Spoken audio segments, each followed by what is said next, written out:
what you said the other day, that when we were talking about kind of this kind of stuff, and you know, and how you show people the top of the ship. Well, Or, no, something. you're like taking like 5 different things and combining them all into one.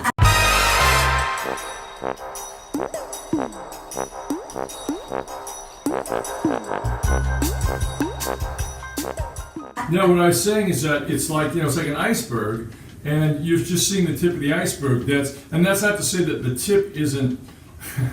It's not to say the tip isn't real, but what you're seeing. But there's so much more. Sometimes the more is barnacles, and sometimes it's. Yeah, we were talking about how you see the top of a ship, let's say, on a person, but below is the hull, and on the outside of the hull is barnacles.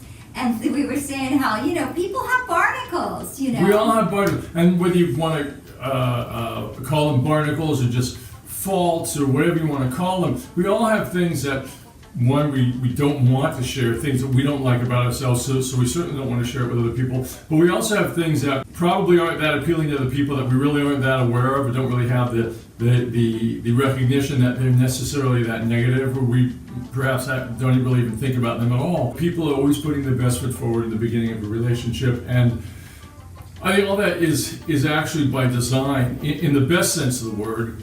And sometimes, it's only not about being intentionally deceptive. I think the gods had a plan, because I think if people showed truly who they really were in the beginning, they would ever get together. Well, I've definitely said about couples go, what the hell did they see each other? Seeing each other. I've really tried to be who I am in this relationship, rather than something put on that I used to do in other relationships, so that, I think this person might like that, so let me do this so that I could. And then what happens is it becomes all this fake thing about doing what I think that person might like, and I kind of lose myself in the process. And then that could also become just a lot of counter moves. They move like that, I'm going to move like this. They move like this, I'm going to move like that. And that's not good. But I also think there's a healthy side to that whole thing, where I think it's important to not just vomit it all out. Overshare. Overshare. Yeah. There's such a thing as oversharing, because you have to. You get to know somebody incrementally. If you're on a first date with somebody and you let out that you're alcoholic, meth addict, in recovery and all this other kind of stuff, are they going to want to even finish the date? There's a getting to know period, and I also think during the getting to know period, you get to decide if there's any red flags in there, any deal breakers. That's why having sex right away can just blow all of that out the window. No, I think too. I think that's like 95% correct.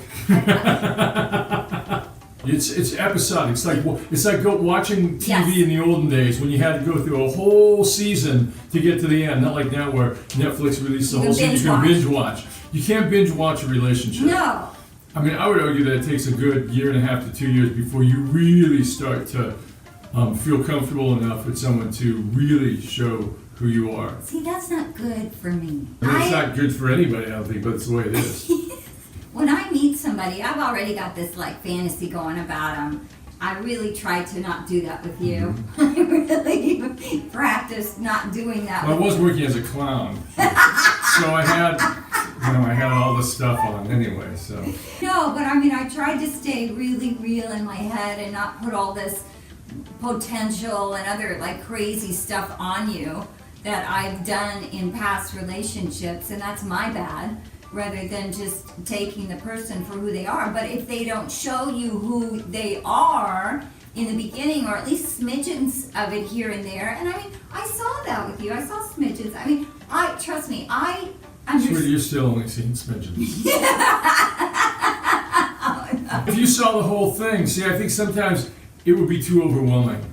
It would be like the last scene from Raiders of the Lost Ark, and all that. Your face would just get burned off. When I met him, he was like this full-blown, Cary Grant, kind of quiet, I was quiet? He's good-looking, hunk and everything. And then now, he's turned into more like a Jerry Seinfeld-like creature. Which I guess the best of both worlds. Yes, you do. You have the best of both worlds.